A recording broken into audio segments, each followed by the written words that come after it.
He was dead for exactly 3 minutes. No heartbeat, no brain activity, no breath, just silence. But what happened in those 3 minutes has left doctors stunned, his family shaken, and millions questioning everything they thought they knew. This is the story of a boy who died and came back with a message so terrifying, so specific, that some believe it's a direct warning from heaven itself. Nathan Parker was just 12 years old. He wasn't famous. He wasn't extraordinary. He liked comic books, soccer, and playing Minecraft with his friends. It was the first week of June in suburban Ohio. The sky was blue, the roads were dry, and everything felt completely normal.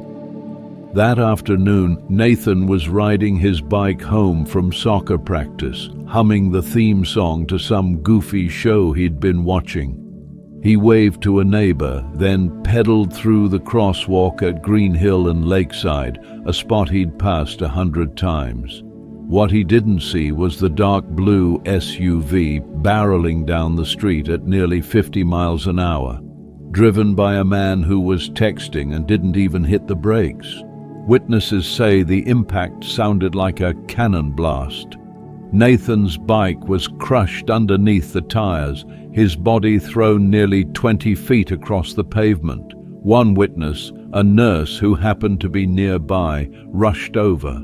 She later said, "I checked his pulse. There was nothing. I looked in his eyes and I knew. I've seen death before. He was gone." When the ambulance arrived, paramedics worked frantically, performing CPR as they rushed to the hospital. For 3 full minutes, Nathan was declared clinically dead. No signs of life, no oxygen reaching his brain. And then, just as the doctor was about to call the time of death, his heart suddenly started beating again. But this isn't a story about a medical miracle. What Nathan said when he woke up, what he saw, is what no one can explain. He described it with perfect clarity. One moment, everything was black, not just darkness, but a silence that felt alive, like it was watching him. There was no pain, no fear, just an overwhelming sense of being pulled somewhere, not by force, but by something calling his name. He didn't hear it with his ears, he said. He felt it like a vibration in his chest. "Nathan," the voice said, "come." He said it felt like being lifted through water, except there was no resistance. And then a light appeared, not like a flashlight, not even like the sun. It was a kind of light, he said, didn't hurt his eyes, but felt like it was inside him. He called it the warmest thing he had ever felt. As he floated closer, shapes began to form, colors he couldn't name, a vast open space that felt more real than anything he'd ever touched. Then he saw a man, tall, robed in white, with eyes like fire and gold. Nathan said he knew instantly who it was, without a word being spoken. "I saw Jesus," he said without hesitation. The figure smiled at him, but Nathan didn't feel relaxed. He said it wasn't a smile of comfort, it was a smile of knowing. Jesus said, "You're not done. You're not supposed to be here yet." Nathan remembered trying to speak, to ask why, but no words came out. Then Jesus placed his hand on Nathan's shoulder, and in that instant, a flood of images, thoughts, and feelings rushed into his mind. "There is something you must see," Jesus said, "and something you must say, but you must go back." Nathan didn't want to leave. He said the peace he felt there was deeper than anything on earth. But he could feel himself being pulled again, downward, like gravity reversing. As the light began to fade and Jesus turned away, he spoke one final sentence. "Tell them the war is beginning, but they are looking in the wrong place." And then Nathan woke up, cold, gasping, screaming for his mother. What he remembered next, what Jesus showed him, would shock even the most hardened skeptics. Nathan lay in the hospital bed, eyes wide open, breathing fast, doctors and nurses scrambling around him. But he wasn't looking at them. He wasn't reacting to the machines, the wires, or the whispers. His eyes were locked on something far beyond the walls of that room, something he had seen, something he was still seeing. It took almost a full day before he spoke clearly again, but when he did, the first thing he said wasn't about his accident. It wasn't even about Jesus. It was a sentence no one in the room understood. They're not enemies yet, but the fire has already started. His mother asked him what he meant. He turned his head slowly and whispered, "He told me, he showed me, and they won't see it coming." Nathan later explained that after Jesus told him he wasn't supposed to be there, he showed him what was coming. "It wasn't a dream," Nathan said. "It was like standing outside time, like I could see the future and the present at the same time. And it wasn't blurry, it was exact, like watching a news broadcast that hasn't aired yet." In this vision, Nathan said, Jesus raised his hand and suddenly the space around them changed.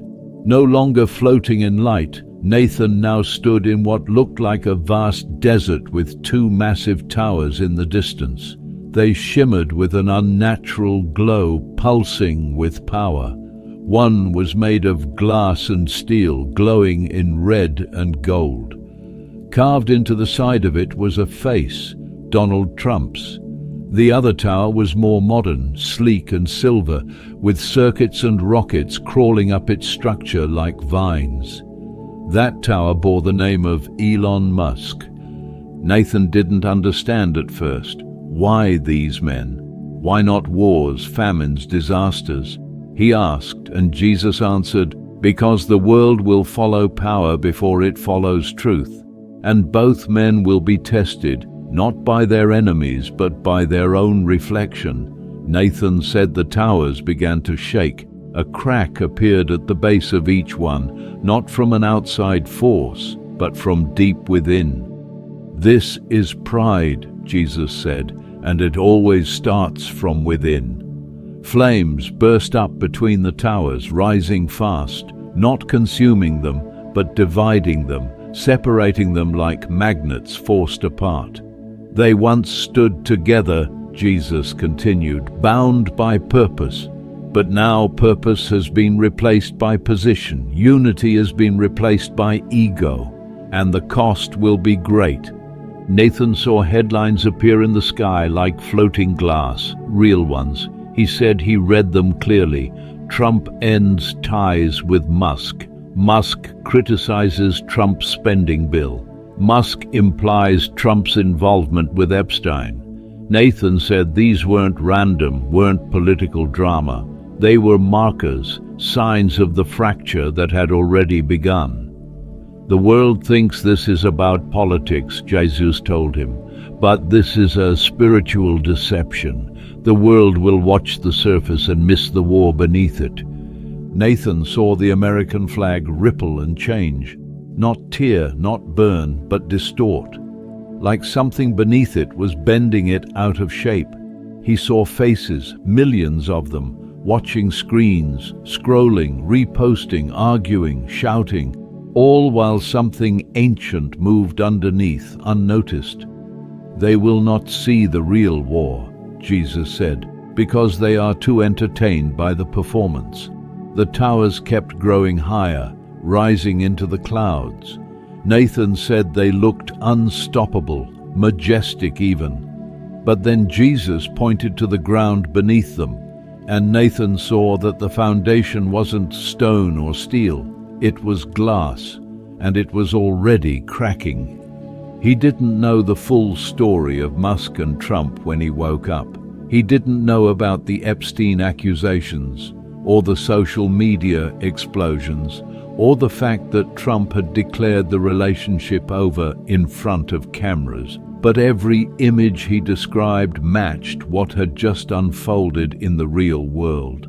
"They are not who people think they are," Jesus said in his vision. "Neither is your enemy. The enemy works through influence, not identity, through pride, not politics. And then the light returned. The desert faded. The towers vanished.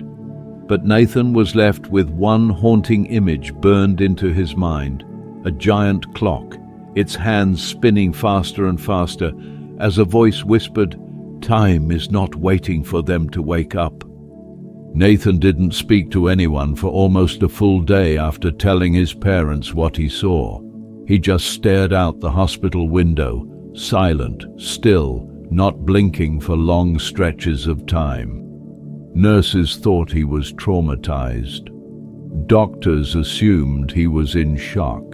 But Nathan later said he was just trying to make sense of what had been shown to him, trying to sort through the noise in his head, visions that felt more real than anything he could touch in the hospital room. But what finally made him speak again wasn't a question or a prayer, or even his mother's pleading.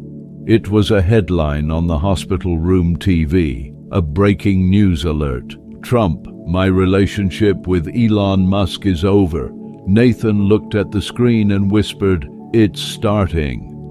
The details of the fallout were unfolding live. Donald Trump, now president again in 2025, had just gone public with the breakdown. When asked by NBC News if his relationship with Elon Musk could be repaired, he gave a firm no. And when asked if it was truly over, he replied, "I would assume so, yeah." He accused Musk of being disrespectful to the office of the president, a phrase Nathan had already repeated word for word the day before when he first woke up. Nathan's mother froze when she heard it on the news. It was too exact. She had dismissed his words as confusion, maybe fragments of things he'd heard before the crash. But now it didn't feel like coincidence. It felt like confirmation. Nathan told them this wasn't about a single feud. It wasn't about left or right, Republican or Democrat. It was about division, a deep spiritual division hiding beneath the surface of politics. "The world sees a fight between two men," he said, "but what I saw is bigger. It's like watching two mountains fall toward each other while everyone stares at the birds." He explained that in the vision, Jesus showed him how public conflict becomes a smokescreen, a distraction, and while people argue about taxes and tweets, something older, something darker, moves in the silence between them. In the days that followed, every detail Nathan had seen in that glowing desert began playing out. Elon Musk had left his position at DOGE, the Department of Government Efficiency, after just 129 days. He posted furiously on X, his social platform, calling Trump's big beautiful bill a disgusting abomination that would explode the national debt and undo all his work. And although he hadn't named Trump at first, the anger was unmistakable. What Nathan couldn't have known, but somehow did, was that the situation would escalate quickly. In real time, Musk began publicly implying Trump's connections to Jeffrey Epstein. The internet exploded. Musk later deleted the post and Epstein's former lawyer denied everything. But the damage was done. The bridge between the two most influential men in America, one with political power, the other with technological dominance, was burned.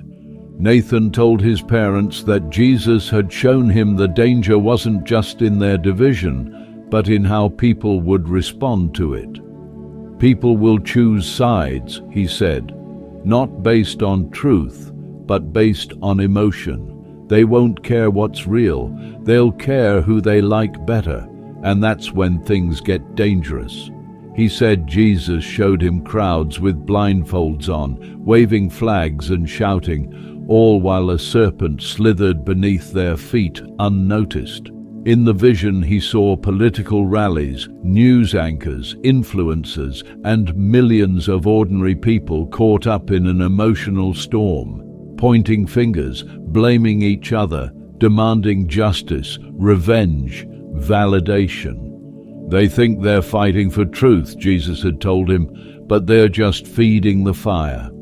Then came the part Nathan said scared him the most. Jesus showed him a map, America glowing with red and blue lights, each light pulsing like a heartbeat.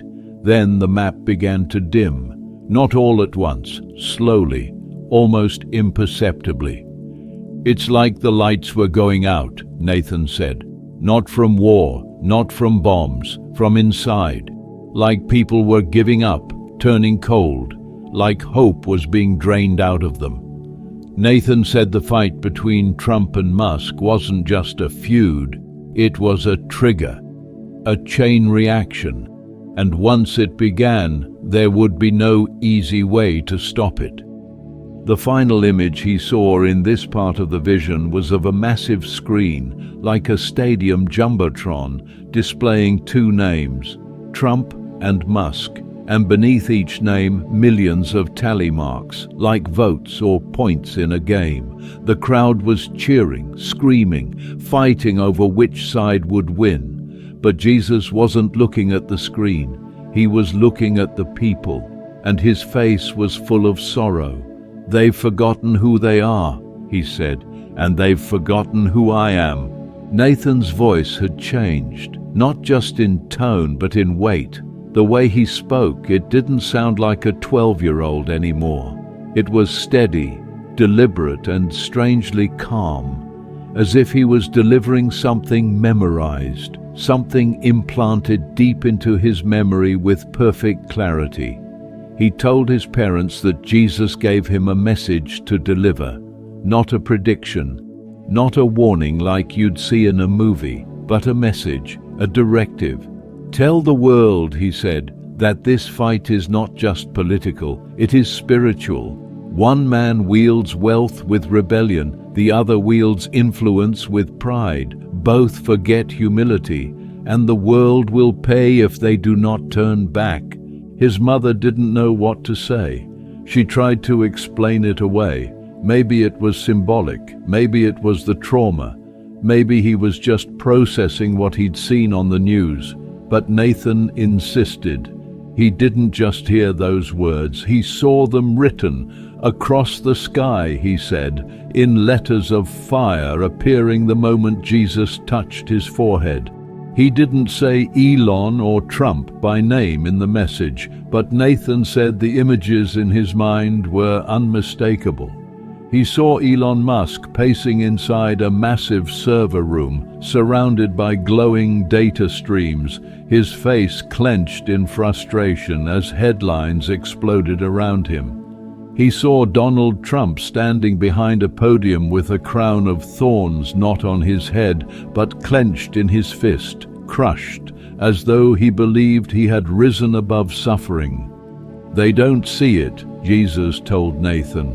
"They think they are in control, but pride is a puppet master and rebellion is a doorway." Nathan said Jesus revealed that both men had been used, for good at times, but now both were being tempted into roles they were never meant to play. Elon, fueled by bitterness, by a need to dismantle what he believes is broken. Trump, consumed by a desire to dominate and defend what he thinks is his divine right. Neither one truly listens anymore. Neither one truly sees what's coming. And what's worse, those who follow them blindly are walking straight into a storm of deception, believing they are marching toward freedom. They will not know they are lost, Jesus said, because they will be convinced they are winning. When the media firestorm intensified, Nathan's message felt more urgent. Elon's accusations had reached their peak. His post on X had gone viral before he deleted it, suggesting Trump might be connected to Epstein's files. Even though it was quickly walked back, and even though Epstein's lawyer denied any links, The damage to Trump's image was undeniable. Trump lashed back on Truth Social, calling Musk crazy and hinting that federal contracts tied to Tesla and SpaceX could be pulled. It was a total collapse of a relationship once seen as one of the strongest tech political alliances in the country. But Nathan said the collapse wasn't the end, it was the ignition. He said Jesus showed him how quickly chaos spreads when two great figures fall into open conflict, not because of the leaders themselves, but because of the people behind them. Nathan saw millions of screens glowing late into the night. Phones, tablets, TVs, each one displaying opinions, outrage, conspiracy theories, edited videos, doctored images, manipulated voices. But instead of waking people up, the noise lulled them into deeper division. Jesus had said, "It is not the lies that destroy you. It is the half-truths you believe are facts." Nathan described how, in his vision, the internet itself began to look like a living thing, a tangled web of vines wrapping around the minds of those staring into it. The people won't know they're being poisoned, he said. They'll think they're being informed. That's how the enemy works. Not through guns or riots, but through information that's almost true. Almost. And the final piece Jesus showed him in that part of the vision was Elon himself, sitting alone, watching a video on a loop. In the vision, the screen showed Trump delivering a speech, but with the audio twisted, his words distorted into something hateful. Nathan said Elon looked haunted, unsure if what he was hearing was real or fake. Even he, Jesus said, will not know what is true anymore, because when truth is filtered through pain, it becomes corrupted. Nathan's voice broke slightly when he told his parents he didn't say one would win. He said both would fall if they don't turn back, but they won't, because neither one believes they can be wrong.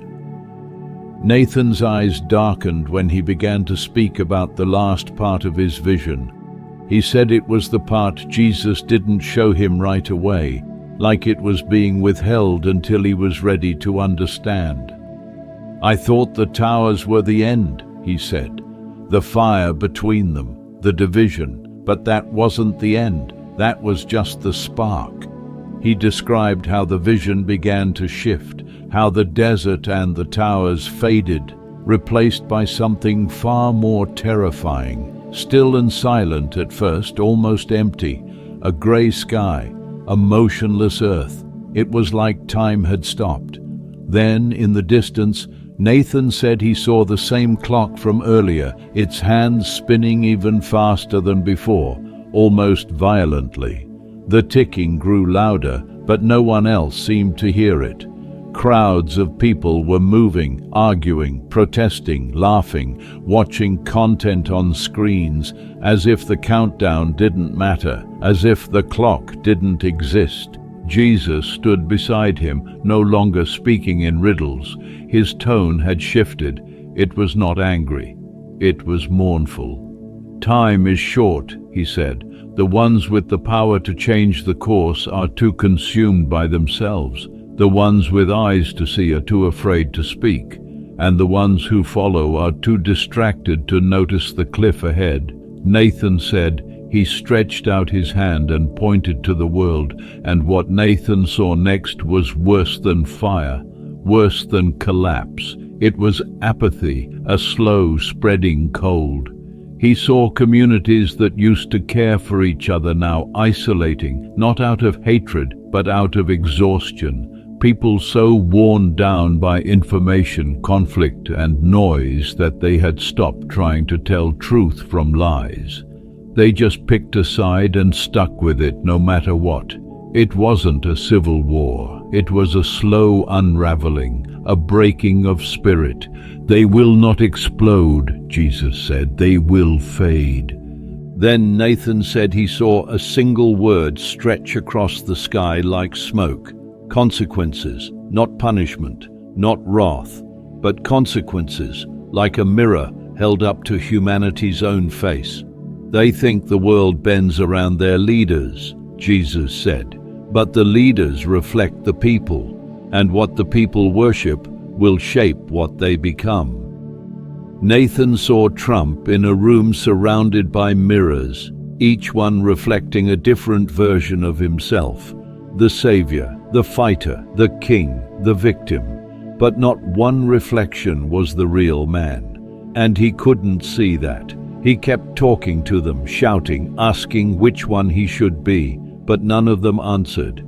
Then he saw Elon standing in the middle of the city built from screens and data streams. Every word he had ever posted floated around him, glowing in mid-air. Some true, some twisted, some forgotten. He tried to erase them, but as soon as he deleted one, another reappeared. His own words had become his prison. When you build a kingdom on influence, Jesus said, it will turn on you the moment you stop feeding it. Nathan said he asked if there was still hope, if this war could be stopped. Jesus looked at him, not with fear, but with something that felt like sorrow, wrapped in love. There is always hope, he said, but it requires truth, and truth requires sacrifice, not from followers, from leaders.